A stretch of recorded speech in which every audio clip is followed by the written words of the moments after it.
Mark chapter 2. When he entered Capernaum again after some days, it was reported that he was at home. So many people gathered together that there was no more room, not even in the doorway, and he was speaking the message to them. Then they came to him bringing a paralytic, carried by 4 men. Since they were not able to bring him to Jesus because of the crowd, they removed the roof above where he was, and when they had broken through, they lowered the mat on which the paralytic was lying. Seeing their faith, Jesus told the paralytic, "Son, your sins are forgiven." But some of the scribes were sitting there thinking to themselves, "Why does he speak like this? He's blaspheming. Who can forgive sins but God alone?" Right away, Jesus understood in his spirit that they were thinking like this within themselves and said to them, "Why are you thinking these things in your hearts? Which is easier, to say to the paralytic, 'Your sins are forgiven,' or to say, 'Get up, pick up your mat, and walk'? But so you may know that the Son of Man has authority on earth to forgive sins." He told the paralytic, "I tell you, get up, pick up your mat, and go home." Immediately he got up, picked up the mat, and went out in front of everyone. As a result, they were all astounded and gave glory to God, saying, "We have never seen anything like this." Then Jesus went out again beside the sea.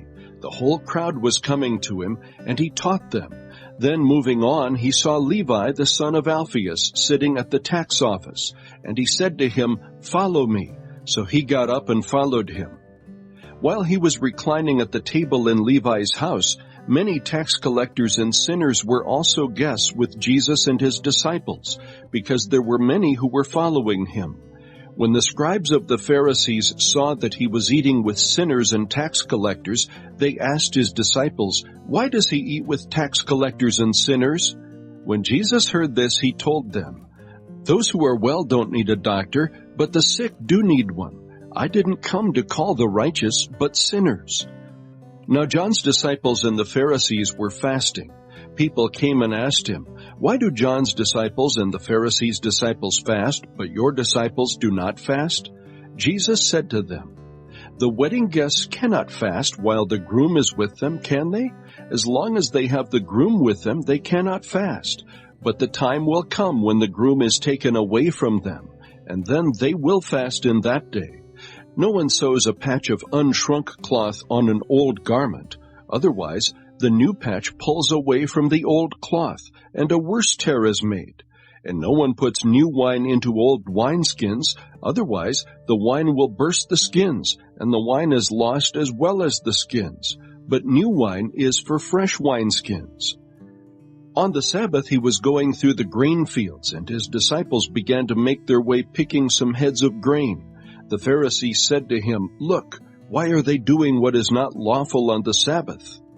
He said to them, "Have you never read what David and those who were with him did when he was in need and hungry? How he entered the house of God in the time of Abiathar the high priest and ate the sacred bread, which is not lawful for anyone to eat except the priests, and also gave some to his companions?"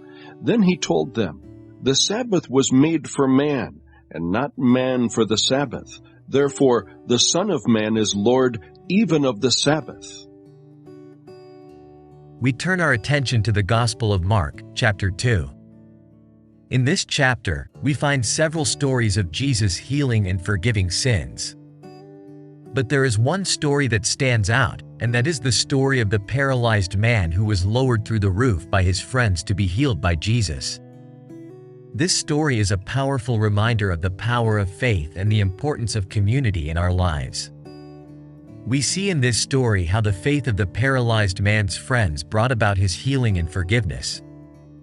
But this story also challenges us to examine our own faith and our willingness to help others find healing and forgiveness in Jesus Christ. First, let's talk about the power of faith. In this story, we see the faith of the paralyzed man's friends, who were so convinced that Jesus could heal their friend that they climbed onto the roof of the house where Jesus was teaching and lowered him down through a hole they made in the roof. Their faith was so strong that they were willing to go to great lengths to bring their friend to Jesus. They didn't let any obstacle get in their way.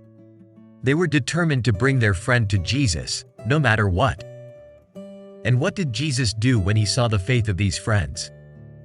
He forgave the paralyzed man's sins and healed him.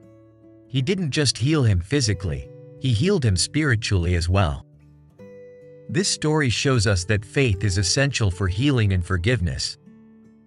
Without faith, we cannot receive the fullness of what Jesus offers us. In Hebrews chapter 11 verse 6, we read, "And without faith it is impossible to please God, because anyone who comes to him must believe that he exists and that he rewards those who earnestly seek him." Do we have the kind of faith that the paralyzed man's friends had? Are we willing to go to great lengths to bring ourselves and others to Jesus? Do we believe that Jesus can heal and forgive us? Each one of you could answer these questions, but remember that faith is equal to trust. Do you trust God? Do we have the kind of trust that those friends had? But this story is not just about the power of faith and trust in Jesus. It's also about the importance of community in our lives. We need people in our lives who will lift us up when we are down, who will support us when we are struggling, and who will bring us to Jesus when we need healing and forgiveness. The paralyzed man's friends were a perfect example of this kind of community. They saw their friend in need, and they did not hesitate to help him. They were willing to work together and to use their individual strengths to bring their friend to Jesus. But it's not just about having friends who will bring us to Jesus. It's also about being that kind of friend for others. Are we willing to go to great lengths to bring our friends to Jesus? Are we willing to pray for them, to encourage them, and to hold them accountable? In the book of James, we read, "Therefore confess your sins to each other and pray for each other so that you may be healed." The prayer of a righteous person is powerful and effective. James chapter 5 verse 16. We need each other to help us find healing and forgiveness in Jesus Christ. We need to be part of a community of believers who will support us in our walk with Christ. But there is another aspect of this story that we need to consider. The religious leaders of Jesus' time opposed him and questioned his authority to forgive sins. In verse 7 of chapter 2, they said, "Why does this fellow talk like that? He's blaspheming. Who can forgive sins but God alone?" These religious leaders were so focused on their own authority and power that they failed to recognize the true authority and power of Jesus Christ. There are several stories in this chapter, but we are going to look at the exchange Jesus had with the Pharisees on the Sabbath. In this passage, we see Jesus and his disciples walking through a field on the Sabbath. As they walked, the disciples began to pick and eat some grain. The Pharisees, who were always trying to trap Jesus, accused him of allowing his disciples to break the Sabbath law. Jesus' response to the Pharisees was powerful and profound. He said, "The Sabbath was made for man, not man for the Sabbath. So, the Son of Man is Lord even of the Sabbath." This passage teaches us the true meaning of the Sabbath. The Sabbath was not intended to be a burden or a legalistic requirement. Instead, the Sabbath was made for our benefit. It was designed to provide us with rest and renewal, both physically and spiritually. Moreover, the Sabbath was made for men to trust God. You stop work and rest knowing that God has everything under his control. You trust his plan and allow yourself to rest in him.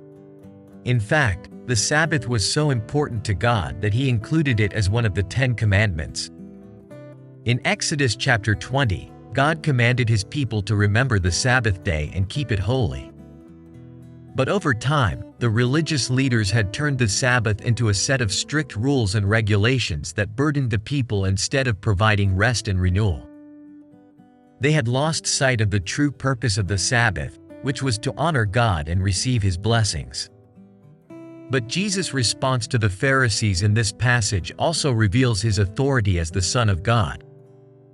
Jesus declares himself to be the Lord of the Sabbath, the one who has ultimate authority over the Sabbath and all other aspects of our lives. Jesus is not bound by the rules and regulations of the Sabbath. He has the power to interpret and fulfill the true meaning of the Sabbath, which is to provide rest and renewal for our souls. As Christians, we recognize Jesus as the Lord of our lives, the one who has ultimate authority over us. We trust in His wisdom and guidance to direct us on the path of righteousness and to provide us with rest and renewal in Him. In conclusion, Mark teaches us about the true meaning of the Sabbath and the authority of Jesus Christ. The Sabbath was intended to provide us with rest and renewal, not to burden us with strict rules and regulations. May we always remember the true purpose of the Sabbath and trust in the authority of Jesus Christ to lead us to the rest and renewal that we need. May God bless you all. Amen. This concludes our video. Don't forget the command that God gave Israel in the Old Testament. Listen, Israel, the Lord our God, the Lord is one. Love the Lord your God with all your heart, with all your soul, and with all your strength. These words that I am giving you today are to be in your heart. Repeat them to your children. Talk about them when you sit in your house and when you walk along the road, when you lie down and when you get up. Bind them as a sign on your hand and let them be a symbol on your forehead. Write them on the doorposts of your house and on your gates. Deuteronomy chapter 6 verses 4 to 9. I hope that you have enjoyed the teaching and the music and video. Please don't forget to subscribe to our channel. We love to have you as part of our community in Christ. May God bless you today and always.